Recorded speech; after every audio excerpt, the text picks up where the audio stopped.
bu fekkee ni ku la doon attaqué tey. oui mais moom il est convaincu que Farba quand même tax na ni mu amee woon conviction ci Mansour Faye ak ñeneen ak ñeneen. et il le disait. xam nga budul woon xam nga am na ñoo xam ne xëy na peut-être sax moom bëgg nañu jàpp leen mais puisque waxul woon ba dossiers yi fi jaar bëri na kenn tudd ko ci mais dafa am spécifiquement ñoo xam ne daf leen tuddoon. ñu yegg si au pouvoir rek ñu jàpp leen. nga nangul quand même ñooñu ne seen xel war na mun a dem ci ne. waaw xam nga mooy li may wax rek soo bëggee tamit ma rebondir ko. parce que Mansour tëj nañ ko fa mais gis nga may nañ ko liberté provisoire. beaucoup disent même que mi ngi jëm ci non-lieu. tout à fait Farba fu ñu mën a mayee liberté provisoire Tahirou Sarr mi ñu jàppee le principal concerné Khalil xel li mu nangu mooy ñu may fa Farba mi ñu ne c'est un complice loolu aussi mooy yenu maanaa. On a même vu des sorties d'anciens magistrats yoo xam ni loolu daf leen jaaxal des acteurs de la justice di def yooyu commentaire ça interpelle quand même les juristes que vous êtes. xam nga c'est-à-dire mooy li ma lay wax man li ma gën a étonné ci sortie boobu wax naa la ko léegi nee naa la le pourquoi du la parquet moo génn pour def déclaration yu ni mel. man loolu moo ma njëkk a jaaxal. mais dama koy nangul comme seen supérieur direct moo génn. te ñu yóbbu Farba le parquet n'a retenu aucune charge donc quel était l'intérêt de cette sortie. waaw donc peut-être pour intenter un procès moral. waaw non pas un procès moral parce qu'on nous parle de vidéos yu ñaaw xel yëpp dem ci des vidéos pornographiques. donc c'était plutôt donc un procès moral. lu ñuy ñaawlu la encore une fois de plus dama gëm ni que ki rey nit il a des droits qu'on doit respecter c'est l'état de droit fondamentalement. dama gëm ni Farba Ngom au-delà de lépp luñ koy jiiñ kilifa la am na njaboot. bu ñu fàtte loolu. c'est que ñun politiciens yi loolu des fois daf ñuy sonal dañuy fàtte ni que dañuy nekk ci arène politique bi que dañu am ay njaboot moo tax lépp lu ñuy waxante nay rafet parce que nañuy xool njaboot gi nekk ci gannaaw tey boo ko demee wax ko loolu. njabootam nag dëgg la wala du dëgg la wala du dëgg mën nañ ko ci xeeb seetaane waxul dëgg waaye yàq na xel noonu lañ koy mën a jàppee. moo tax yooyu du parce que c'est sûr que bu dee vidéo yooyu la Farba su fekkoon doomam di ko seetaan dina dal ci kawam. non mais tout à fait te dina ko metti te maanaam doomam naka lay génnee ci mbedd mi. ñuy xool ni kii kat. vraiment papaam nii ak nii ñun bokk na ci li tax ñu xeexal Ousmane Sonko. bañ ko dàqee depuis impôt et domaine xam ne injustice la. mook Adji Sarr ñu def nañ ci lu ne wax nañ ci lu ne pour défendre ko parce que yàq der yooyu man li ma ciy xool nee naa la. c'est pas la personne de Ousmane Sonko. c'est sa famille dafa am njaboot. waaw même bu dee dëgg sax am na yoo xam ne même bu dee dëgg am na yoo xam ni. fii maanaam yàlla daf ñu suturaal. ku baax amu fi ku yàlla suturaal. ku yàlla suturaal moo fi ne. ku yàlla dimbale am na nit mu ngi def loo xam ne bëggul kenn xam ko. mais ñëpp la. yaa ngi ñëpp la non li may wax ni en toute franchise. ku nekk am nga looy toogee ci ruq naan yàlla baal voilà en 2010. dafa am benn professeur xaw ma 11. et fii daf ñu doon wax en psychopéda mu ne fii. ñun ñëpp a ci yam ku nekk am na la ngay nëbb loo xam ne buggoo kenn xam ko te muy dëgg nañuy rafetal nañuy maslaa moo tax génn bi yaakaaroon naa ni feneen lay jóge de mais du ci ñun ñi nga xam ne ñu ngi ci régime bi tey jii prôné woon benn rupture prôné woon benn ay valeur ci politique man loolu moo ma gën a naqari surtout par rapport ak tey jii confusion yi am sax non seulement ci Pastef ak coalition bi ak sortie bi nga xam ne nii peut-être le ministre madame le ministre de la justice def na ko par rapport ak le cas de Farba Ngom surtout ci dossier boobu nga xam ne mu ngi ciy wax yenn yi rafetul du ma ko rafetul mënoon nañ ko jébbal yoon def na ay infraction yoon def enquête ñu yem ci loolu soxlawuñu woon sax xam lan moo ci nekk ak la ci nekkul ak yu demee noonu pour man du Farba moo ci tuuti mais ki génn def déclaration boobu moo ci tuuti ci ni ma gisee maanaam population bi nu mu gisee sortie boobu réaction yi man loolu laa ci jàng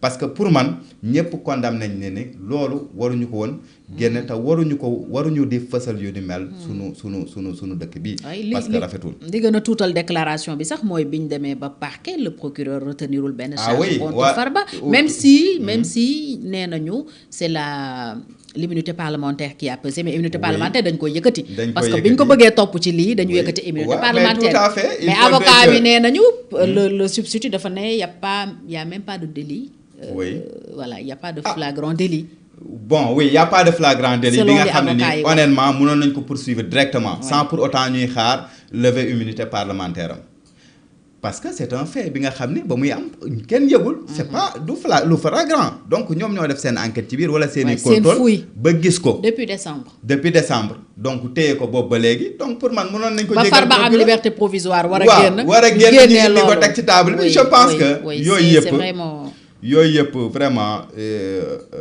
wanewul rupture bi nga xam ni ñu ngi ko doon prôné surtout par rapport ak li may tàmm di wax mooy le respect de l'état de droit le respect tey jii des droits yi nga xam ni prévenu yi am nañ ko.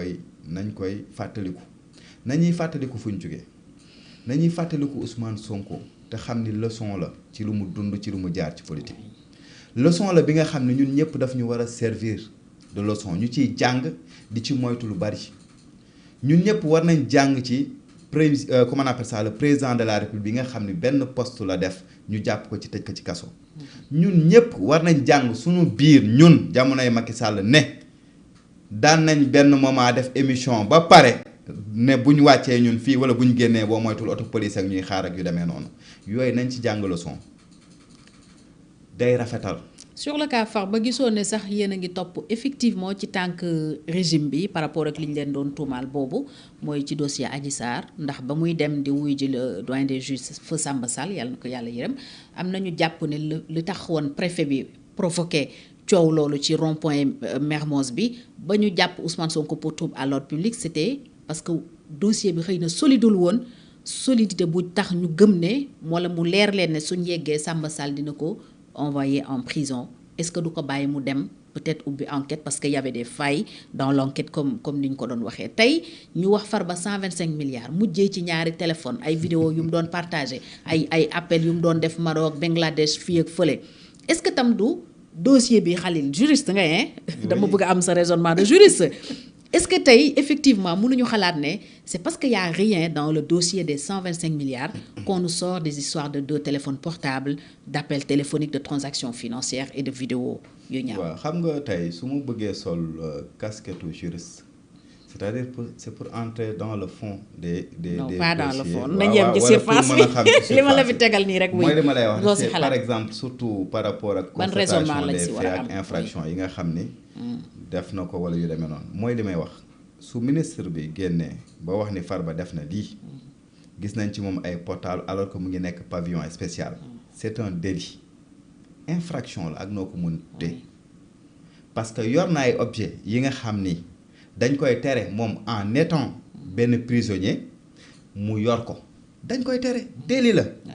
ça on n'en disconvient boo xam pas ni voilà c'est puni par la loi. Oui. Maintenant dans l'enquête aussi xaw ma lu ne ci téléphone bi man nee nañ am nañ ay transactions gis bu dee sax film la ciy fekk film yooyu pour man kenn terewul nit ki seetaan ko. Sénégal fii moom.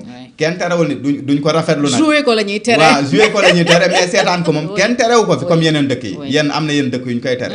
mais fii kenn terewu ko koy seetaan donc loolu du délit. maintenant transaction financière yi c'est par rapport ak lan. xam nga transaction financière moom mën na nekk lu ne ñuy wax ci transaction financière mën na nekk lu ne di man xaw ma lu ci ne.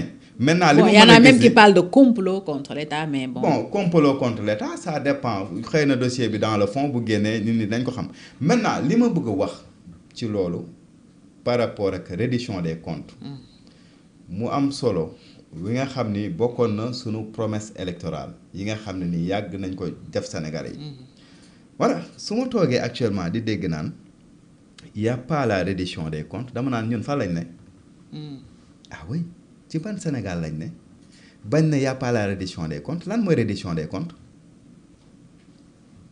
c'est quoi la reddition des comptes. laaj ñi ñu dénkoon naka la ñu yore woon.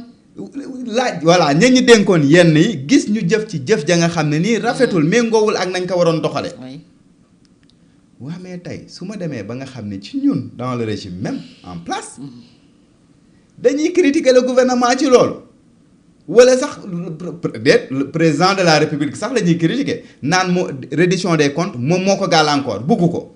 parce que pour ñoom dañu waroon a jàpp ñëpp tëj Farba mii xel xalaatul muy am liberté provisoire loolu la ñuy wax.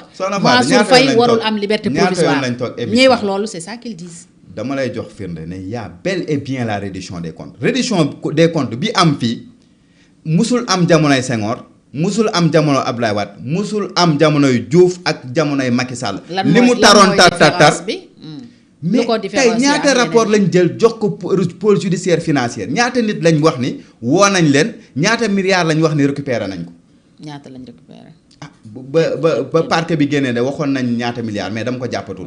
ci ay saisir yu demee noonu. waxoon nañ ñaata milliards. ak ñaata bien la nga xam ni saisir nañ ko. par rapport ak maanaam dans le cadre de la reddition des comptes. mais c'était des enquêtes en cours des comptes. c'était des enquêtes en cours. oui c'est xam nga. donc yooyu dañ koy tegee boor ba keroog ñuy pare même ñi cautionné. tey jii dañ koy teg ba nga xam ni leer na ni que ñi defuñu. yaa def ñu voilà yaa def ñu téye ko boo defulee ñu delloo la sa alal bàyyi la. xëy na nga topp leen ci ndàmpaay sax su la neexee wala yu demee noonu mais li ñu mën a constater mooy bu fi kenn ne y a pas la reddition des comptes am na parce que boo jëlee rapport ko léegi reddition des comptes xanaa da ngay fekk benn soxna Fatou nga jàpp ko ne ko kaay yow ci gouvernement Macky Sall nga nekkoon. apparemment ñoom loolu lañ bëgg. wala boog nga ñëw jàpp ma ne ma yow. wala buñ la tëjee yow buñ la mës a tëjee nga nekkoon kaay ñu jàpp la. ah wala ñu dem ci Charles Émile Ciss sax. ne ko yow ci gouvernement Macky nekkoon nga directeur solde kaa ñu jàpp la mais non tey ñi nekk sax dans le gouvernement dinañ ko nangul rafet liggéey bu am solo bu mu liggéey ba mu nekkee directeur de la solde même bu fekkee jamonoy APR la bari na ci du lancé na gaañi saaxo mu ngi nii nekkul PCA xaw ma lan nekkul woon xaw ma lan ONAS directeur ONAS tey nekkul ci régime waaw keneen ak keneen noonu. léegi ñu bëgg tam léegi ñu nekk ci coalition bi dem. en fait ñoom seen problème mooy liberté provisoire. léegi ñi maye voilà léegi dama lay jox foofu ñi nga xam ne surtout ñi Ousmane Sonko taxawoon ñëpp takkal leen joxoñ leen ne bu ñu yegsee moom au pouvoir c'est sûr que dañ leen di lijjanti ñooñu ñu leen di génnee benn Mansour Faye Farba Ngom Lat Diop ñooñu ñëpp. waa léegi Sonko daf leen tuddoon c'est ça le problème en réalité. bi soxna Mimi Touré nekkee ministre de la justice. topp gaay mu tar lool ci gaay yi ñaata nit lañ jàpp. bari na ah